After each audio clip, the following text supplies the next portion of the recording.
اس نے ماضی میں بھی مختلف لوگوں کو اسرائیل نے ٹارگٹ کیا،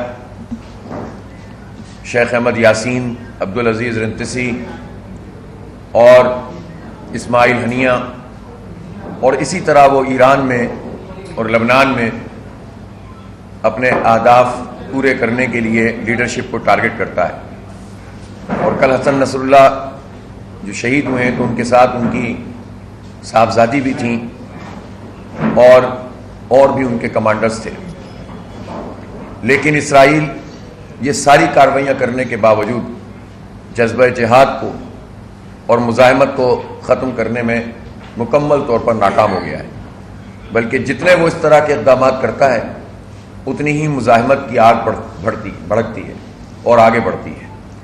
اس لیے جو نظریاتی اعتبار سے جو مسجد اقصیٰ کی آزادی کی تحریک ہے، جو فلسطین کی آزادی کی تحریک ہے، غزہ میں جو مزاحمت ہے، اگر اسرائیل یہ سمجھتا ہے کہ بچوں کو شہید کر کے، عورتوں کو شہید کر کے، خیموں کے اوپر بمباری کر کے وہ اس مزاحمت کو ختم کر سکتا ہے، تو تاریخ کا سبق یہ ہے کہ یہ مزاحمت بڑھے گی، ختم نہیں ہوگی۔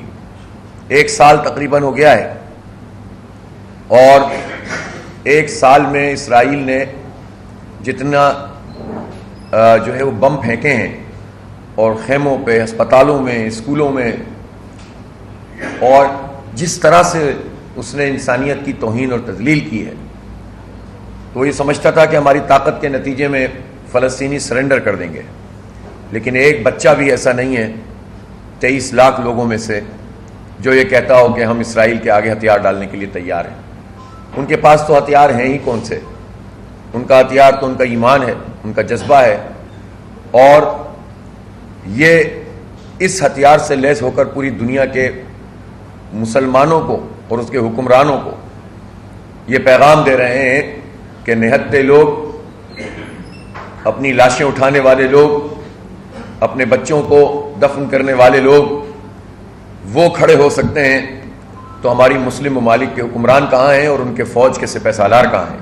ان کے بم کہاں ہیں اور ان کے میزائل کہاں ہیں؟ اور قیامت کے دن بھی اس کا جواب مسلم حکمرانوں کو دینا پڑے گا، عرب حکمرانوں کو دینا پڑے گا، شیوخ کو دینا پڑے گا، بادشاہوں کو دینا پڑے گا، جرنیلوں کو دینا پڑے گا، لیکن دنیا میں بھی ان کو اس کا حساب دینا پڑے گا۔ اس لیے کہ اگر کوئی یہ سمجھ رہا ہے کہ آج غزہ میں لوگ شہید ہو رہے ہیں اور اسرائیل لبنان میں بمباری کر رہا ہے تو کوئی یہ سمجھتا ہے کہ وہ بچ جائے گا، تو نہیں بچے گا۔ کل نیتن یاہو نے اس بات کا اعادہ کیا ہے، وہ گریٹر اسرائیل کا خواب ایک مرتبہ پھر پورا کرنے کے لیے حملہ آور ہوا ہے، اور اس گریٹر اسرائیل میں تو حجاز مقدس کی جو ہے سرزمین بھی شامل ہے۔ آپ تصور کر سکتے ہیں کہ وہ اتنا بڑا دہشت گرد کھلے عام آگے بڑھ رہا ہے، لیکن مسلم حکمرانوں میں یہ اہمیت نہیں ہے کہ اس کا مقابلہ کرنے کے لیے کھڑے ہو سکیں۔ تو اس لیے اب بھی وقت ہے کہ لوگ بیدار ہوں اور اسرائیل کے خلاف ایک منظم حکمت عملی بھی بنائیں، اور اس کا جو سب سے مؤثر طریقہ ہے وہ یہ ہے کہ مسلمان فوجوں کی طرف سے واضح اعلان ہونا چاہیے، حکمرانوں کو یہ اعلان کرنا چاہیے کہ اب بہت ہو گیا ہے، اب اگر اس نے ہمارے بچوں کو مارنا بند نہیں کیا تو ہم آگے بڑھیں گے۔ اسرائیل نہیں کر سکتا، نہیں لڑ سکتا ہماری فوجوں سے، لیکن بدقسمتی سے کہ ہمارا حکمران طبقہ امریکہ کی طرف دیکھتا ہے، وہ امریکہ جس نے کل اس دہشت گردی پر یہ بات کہی، جو بائیڈن نے مبارکباد دی ہے، اپنے اہداف پورا کرنے کی بات کی ہے، اور بظاہر جو ان کے یہاں صدارتی الیکشن ہے اس الیکشن میں کبھی کبھی فلسطین کے حق میں بھی کوئی امیدوار بات کر دیتا ہے، لیکن اسرائیل کے موضوع پر سب ایک ہو جاتے ہیں اور اسرائیل کے دفاع کی بات کرتے ہیں۔ تو ان میں ایک اتحاد ان کے حکمران طبقے میں پایا جاتا ہے، عوام اس کے خلاف ہیں، امریکی عوام ہو یا یورپی عوام، لیکن بدقسمتی سے مسلم حکمران اپنا رول ادا نہیں کر رہے۔ ہمارے وزیر اعظم شہباز شریف صاحب نے اگرچہ فلسطین کے حوالے سے اور کشمیر کے حوالے سے اقوام متحدہ میں بات کی، لیکن پاکستان کی جو حیثیت ہے، جو اس کی اسٹریٹجک پوزیشن ہے، جو ہماری دفاعی پوزیشن ہے، جو ہماری پروفیشنل آرمی ہے، ہماری ایئر فورس ہے، اس اعتبار سے وزیر اعظم کی بات میں اتنی جان نہیں تھی جو ہونی چاہیے تھی۔ آپ آئرش منسٹر کو، پرائم منسٹر کو دیکھ لیجئے، انہوں نے جو گفتگو کی ہے کھلم کھلا اسرائیل کی مذمت کی ہے. جو نعرہ آخر میں انہوں نے لگایا کہ شیم آن اسرائیل، تو کیا یہ نعرہ شہباز شریف نہیں لگا سکتے تھے؟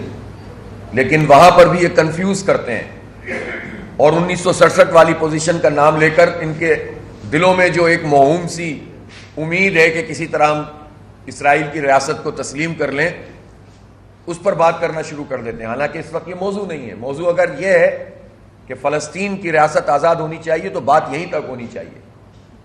لیکن ساتھ میں جب دو ریاستی حل کی آپ بات کرتے ہیں تو اس کا مطلب یہ ہے کہ آپ اپنے اس ایجنڈے پر قائم ہیں جس میں آپ چاہتے ہیں کہ امریکہ اور اسرائیل کو خوش کرنے کے لیے کسی طرح پاکستان کی اس پالیسی کے برخلاف بات شروع ہو جائے کہ اسرائیل کو بھی کسی درجے میں ریاست تسلیم کر لیا جائے.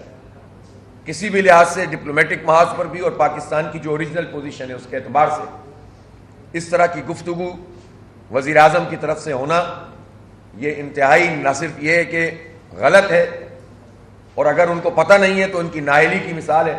ان کو پتہ ہونا چاہیے کہ کون سی بات کس پلیٹ فارم پہ کی جاتی ہے. یو این او کے پلیٹ فارم پہ آپ اس نوعیت کی بات کر کے اپنے موقف کو کمزور کرتے ہیں، اور حوالہ آپ دیتے ہیں 1967 کا. تو حوالے تو بہت سارے موجود ہیں. حوالہ تو قائد اعظم کا موجود ہے. اس سے بڑھ کر کوئی حوالہ ہے جنہوں نے کہا کہ ہم کبھی بھی تسلیم نہیں کریں گے، یہ مغرب کی ناجائز اولاد ہے اسرائیل. حوالہ تو ہمارے پورے پاکستان کی ایک ہسٹری میں موجود ہے، لہذا آپ ہسٹری کو نہیں بدل سکتے.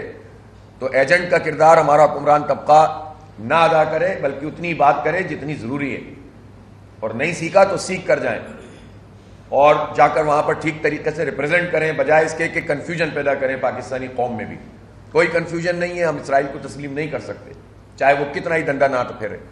اسرائیل کی یہ طاقت اسرائیل کی طاقت نہیں ہے، یہ مسلم حکمرانوں کی اور فوجوں کی بے غیرتی، بے حمیتیوں کے نتیجے میں اس کو وہ طاقت مل رہی ہے. ورنہ اس کے اندر یہ جرأت ہے کہ وہ ہمارے ایک بچے کو بھی مار سکے. وہ تو ہار چکا، وہ تو 7 اکتوبر 2023 کو شکست کھا چکا. 2000 میں حزب اللہ نے اسرائیل کو شکست دے دی تھی، وہ جنوبی لبنان سے اس کو اپنی فوجیں ہٹانی پڑی تھی. 2014 میں حماس نے شکست دی، اور 7 اکتوبر 2023 کو تو ان کی انٹیلیجنس، ان کا سب کچھ دریا برد ہو گیا، کچھ نہیں کر سکے وہ. لیکن وہ تو اب صرف بمباری کرتے ہیں نہتے لوگوں پر.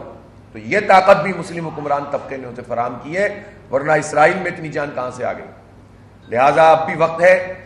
جو لوگ یہ سمجھ رہے ہیں کہ وہ بچ جائیں گے، وہ بھی نہیں بچیں گے. جو آج اسرائیل کی خوشنودی میں کچھ نہیں کر رہے عرب ممالک یا مسلم ممالک، یا امریکہ کی خوشنودی میں کچھ نہیں کر رہے، وہ بھی نہیں بچیں گے. تاریخ کا سبق یہی ہے، جو جتنا پہلے آگے بڑھ کر اسرائیل کو روکنے کی کوشش کرے گا وہ اپنے عوام میں بھی مضبوط ہوگا اور وہ اپنا دفاع بھی مضبوط کرے گا. اور جو جتنا ڈیلے کرے گا اتنا برباد ہوگا.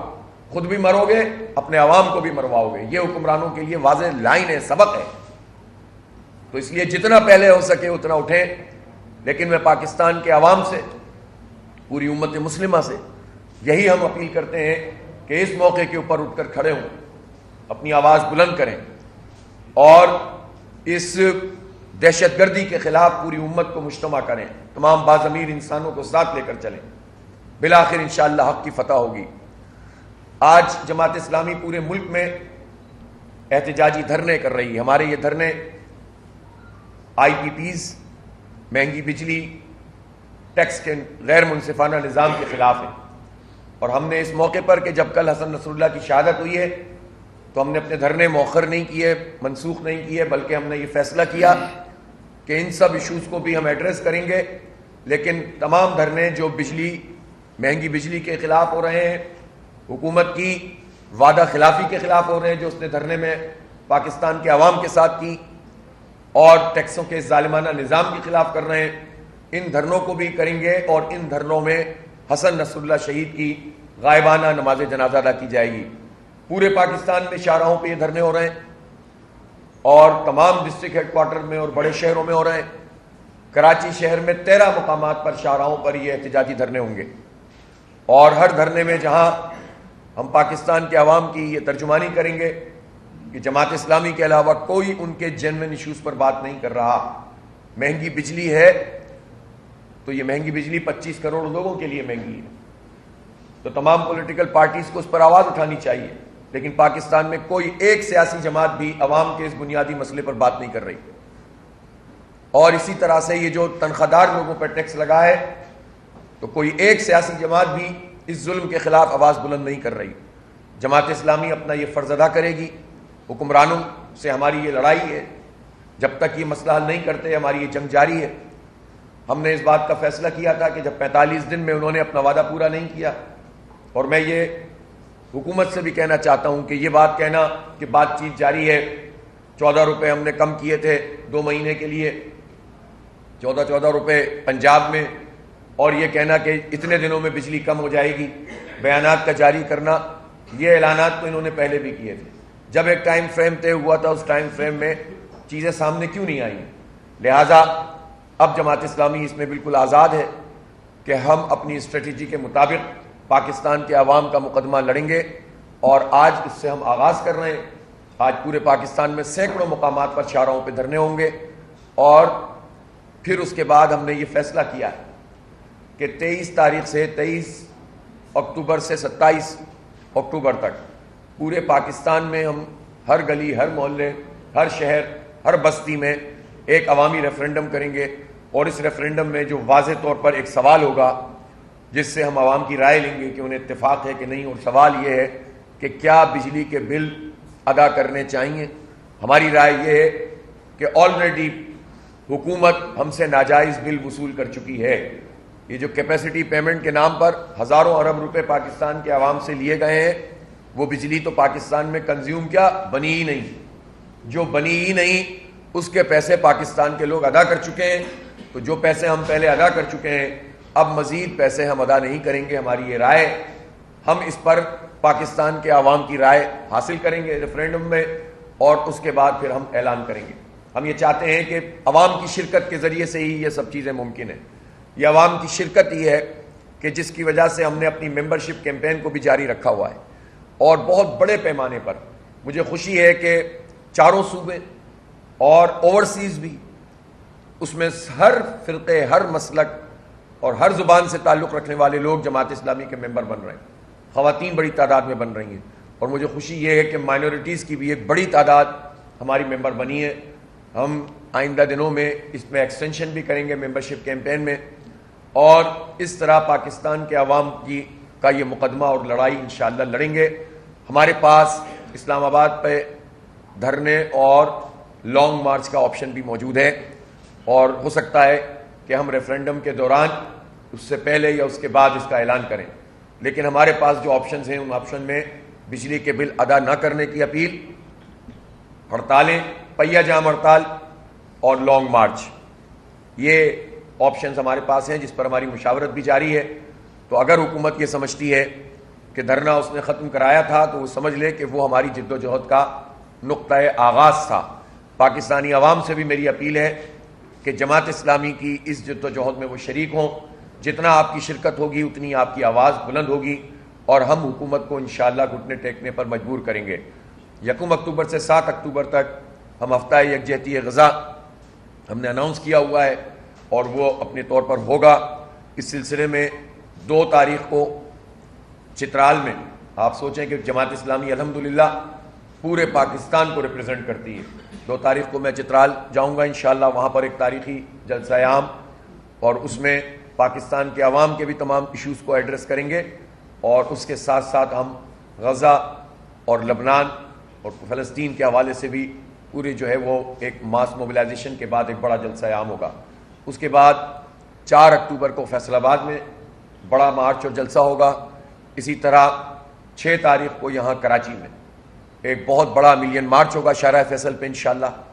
بہت بڑی تعداد میں کراچی کے عوام شریک ہوں گے، اور اپنی تاریخ جو کراچی کے لوگوں کی ہے کہ وہ امت کے خاطر نکلتے ہیں، انشاءاللہ پہلے سے بھی زیادہ بڑی تعداد میں آئیں گے۔ پھر 7 اکتوبر کو ہماری اپیل یہ ہے کہ پورا پاکستان دوپہر 12 بجے نکل کر کھڑا ہو۔ اس سلسلے میں ہم نے یہ بھی فیصلہ کیا ہے کہ غزہ کے اس مسئلے پر ایک نقطے کے اوپر ہم سب سے رابطہ کریں گے، چاہے وہ حکومتی پارٹیاں ہوں یا اپوزیشن پارٹیاں ہوں، اور 1 تاریخ سے میں ملاقاتوں کا یہ سلسلہ شروع کروں گا. اس میں حکومت سے بھی ہم رابطہ کریں گے اور اپوزیشن سے بھی کریں گے. اور ایک نقطہ ہے کہ غزہ کے لوگوں کے لیے ہمیں ایک مشترکہ طور پر سب کو نکل کر اظہار یکجہتی کرنا چاہیے. میری حکومت سے یہ اپیل بھی ہے, مطالبہ بھی ہے کہ یہ اعلان حکومت کرے, وزیر اعظم کریں, صدر صاحب کریں, اور سارے اختلافات کے باوجود اگر وہ قوم سے یہ اپیل کریں گے کہ 7 اکتوبر کو سب اپنے دفتروں سے, تعلیمی اداروں سے, اپنے گھروں سے, ہماری بہنیں, مائیں, بیٹیاں سب نکل کر کھڑی ہوں سڑکوں پر اور اظہار یکجہتی کریں, تو یہ پاکستان سے ایک بہت اسٹرانگ میسج جائے گا. بلکہ ہم تو پرائم منسٹر سے یہ بھی کہتے ہیں کہ لیڈنگ رول ادا کریں اور پوری دنیا میں یہ اپیل کریں انسانوں سے کہ لوگ اپنی اپنی جگہوں پر نکل کر کھڑے ہوں, تاکہ بیک وقت پوری دنیا میں بعض امیر لوگ اظہار یکجہتی کریں مظلوموں کے ساتھ اور اسرائیل کی مذمت کریں. بہرحال جماعت اسلامی نے یہ انیشیٹو لیا ہے. اگر حکومت اس کو آن کرے گی تو ہم حکومت کی بات اس کے پیچھے چلیں گے. اس مسئلے کے اوپر ہمارا کوئی پرابلم نہیں ہے, کوئی انا نہیں ہے, کوئی پارٹی کا مسئلہ نہیں ہے. یہ غزہ کا مسئلہ ہے, اس پر ایک ہی میسج سب جگہ سے جانا چاہیے. تو اس سلسلے میں انشاءاللہ 1 اکتوبر سے میں ملاقاتوں کا سلسلہ شروع کروں گا. ہماری پوری ٹیم انشاءاللہ رابطہ کرے گی اور ہر سطح پر ہم لوگوں سے رابطہ کریں گے, تاجروں سے, صنعت کاروں سے, طلباء سے, علماء سے, وکلاء سے, سول سوسائٹی سے, اور سب سے اپیل کریں گے کہ اس نوبل کاز میں ہمارا ساتھ دیں. اور پورے پاکستانی قوم کی طرف سے ایک زبردست ترجمانی اہلیان غزہ کے لیے اور اہلیان لبنان کے لیے ہونی چاہیے. بہت بہت شکریہ. حافظ صاحب, آپ کی مدت ختم ہو گئی جو معاہدہ ہوا تھا, لیکن اس کے بعد حکومت نے کوئی آپ سے رابطہ کیا یا آپ نے ان سے کوئی رابطہ کیا, کیا معاملہ؟ دیکھیں, رابطہ وہ کرتے رہتے ہیں, لیکن اب مدت ختم ہو گئی ہے. اس مسئلے کے اوپر جو آئی پی پیز کا معاملہ ہے اور مہنگی بجلی کا معاملہ ہے, اس پر حکومت کو اگر بات کرنی ہے, بات چیت تو ہم سب سے ہی کرتے رہتے ہیں, لیکن اب ہم نے یہی فیصلہ کیا ہے کہ اب ہم اپنے اس پورے احتجاجی جو ہمارا موڈ ہے اس کو بڑھائیں گے. اور ہو سکتا ہے کہ اب ان سے ملاقات, اس مسئلے کے اوپر حکومت سے ملاقات دھرنوں میں ہی شاید ہو, اور وہ بھی اس صورت میں کہ جب وہ اعلانات کریں گے. ظاہر ہے ہم نے بھی ان کو موقع فراہم کیا. جو ہم نے دھرنا ان کی اپیل پر کال آف کیا تھا اور انہوں نے ایک وعدہ کیا تھا پوری قوم کے سامنے, تو یہ وعدہ انہوں نے کیا تھا, انہوں نے وعدہ خلافی کی ہے. اب جب انہوں نے وعدہ خلافی کی ہے تو اس کے نتائج بھی بھگتنے کے لیے حکومت تیار ہو. جماعت اسلامی کو وہ یہ سمجھے کہ ہم صرف اپنا شوق پورا کرنے کے لیے کام کرنے آئے تھے, تو ہمیں ایسا کوئی شوق نہیں ہے کہ شدید گرمی میں اور حبس میں اور ہزاروں کی تعداد میں لوگ سڑک پہ بیٹھے رہیں. ہم پاکستان کے عوام کا مقدمہ لڑ رہے ہیں, اور اب ان کو یہ سمجھ میں آ جائے گا انشاءاللہ آنے والے 1-2 مہینوں میں ہی کہ اس طرح سے معاملات کو چلانے سے حکومت کمفرٹیبل نہیں رہے گی. ہم حکومت کو کمفرٹیبلی پاکستان کے عوام سے لوٹ مار نہیں کرنے دیں گے, ان کو بھگتنا پڑے گا.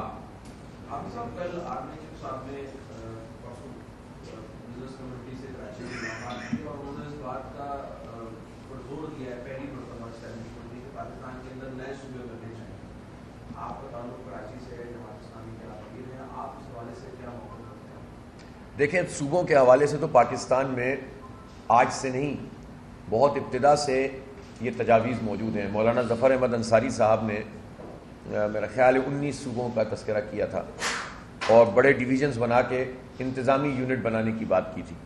میرا خیال ہے کہ وہ سارے آئیڈیاز جو اس پورے عرصے میں آتے رہے ہیں ان سب کو مجتمع کرنا چاہیے, اس پر ایک کنسنسس پیدا کرنا چاہیے اور اتفاق رائے سے کوئی چیز فلوٹ ہونی چاہیے.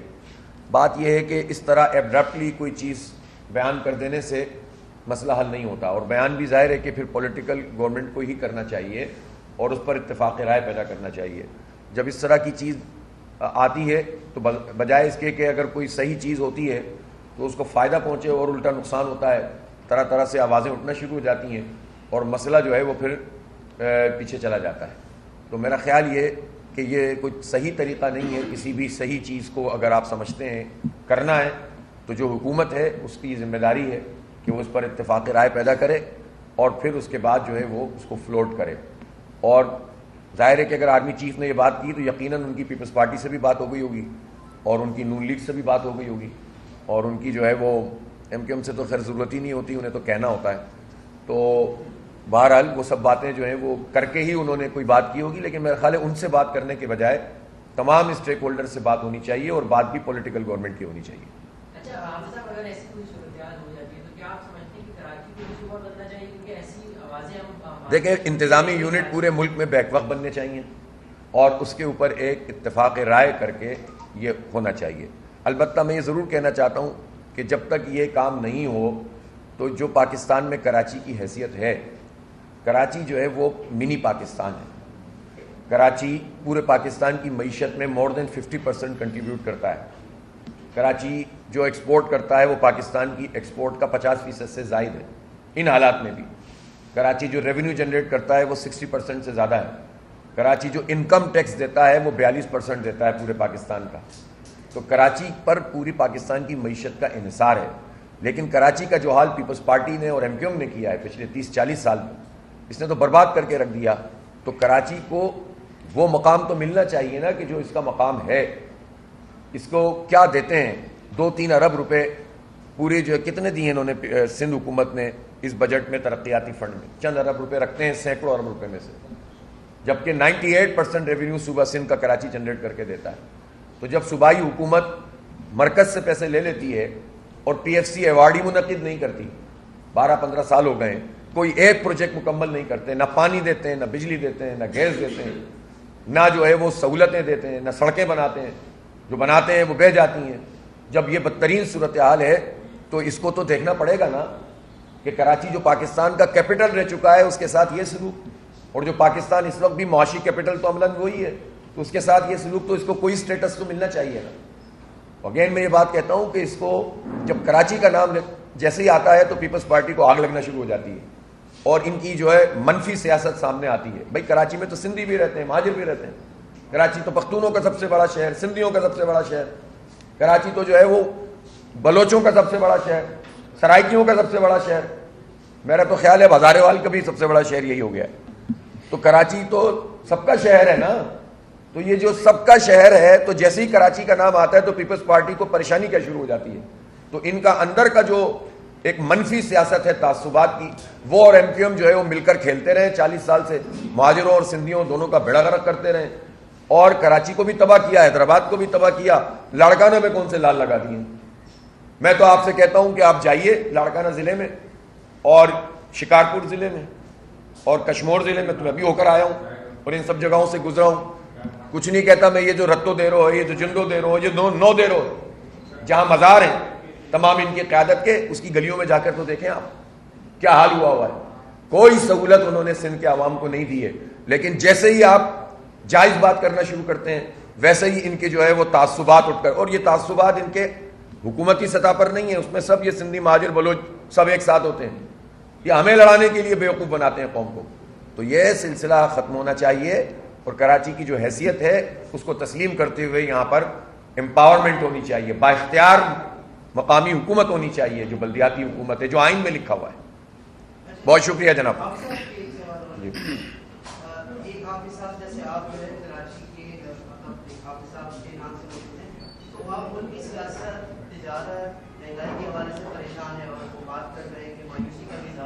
مجھ سے کہہ رہے ہیں آپ؟ جی جی جی بتا دیا کرو بھائی.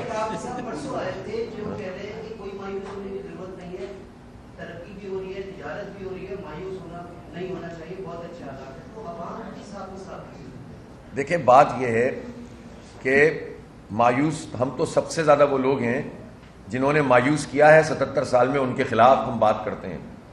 دعووں سے لوگ امید سے نہیں آتے.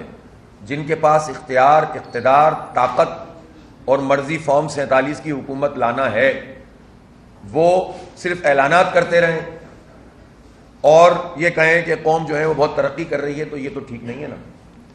ہمیں بتائیں نا آپ نے کون سی ترقی کی ہے. 77 سال کا ٹریک ریکارڈ ہے نا. اور جو بیڑا غرق پاکستان کا ہوا ہے انہی سب لوگوں نے مل کر کیا ہے نا. کسی ایک فرد کی بات تھوڑی ہے. حکمران طبقہ ہے یہ ایک، اور جمہوریت پہ شبخون مارتے ہیں. فارم 47 اب ایم کیو ایم کو 1 لاکھ ووٹ ملے نہیں پورے کراچی سے. 5,500 اسٹیشن میں سے اور 22,500 پولنگ بوتھ میں سے ایک بھی نہیں جیتی ایم کیو ایم. 17 سیٹیں ڈائریکٹ اور 5 اور مزید دے کے بٹھایا ہوا ہے. اس کو ترقی اگر کوئی کہتا ہے تو آپ نے بہت ترقی کی ہے جعلی نمائندگی دینے میں. لیکن یہ ترقی نہیں ہے. جب تک آپ یہ والی ترقیاں کریں گے پاکستان پیچھے جائے گا. آپ پاکستان میں جمہوریت کو آزاد کریں، آئین کو آزاد کریں، آپ پاکستان میں لوگوں کے حق ادا کریں، آپ پاکستان کو آئین اور قانون کے مطابق چلائیں، پسند کی حکومتوں کو ٹھونسنا ختم کریں، ہر ایک اپنی اپنی آئینی حدود میں جائے اور پاکستان کے عوام کو پاکستان کا حق ملے تو پھر آپ کی باتیں کوئی سنے گا، ورنہ پچھلے والے بھی آئے تھے اور انہوں نے بھی ایسی باتیں کی تھیں، اور اس سے پچھلے والے بھی آئے تھے انہوں نے بھی ایسی باتیں کی تھیں. اور میں یاد دلانا چاہتا ہوں کچھ عرصے پہلے بھی ایک بات کی گئی تھی کہ ہم سندھ میں سسٹم کو تباہ کر دیں گے، ختم کر دیں گے، لیکن سندھ کے سسٹم کو اسلام آباد میں جا کے بٹھا دیا آپ نے.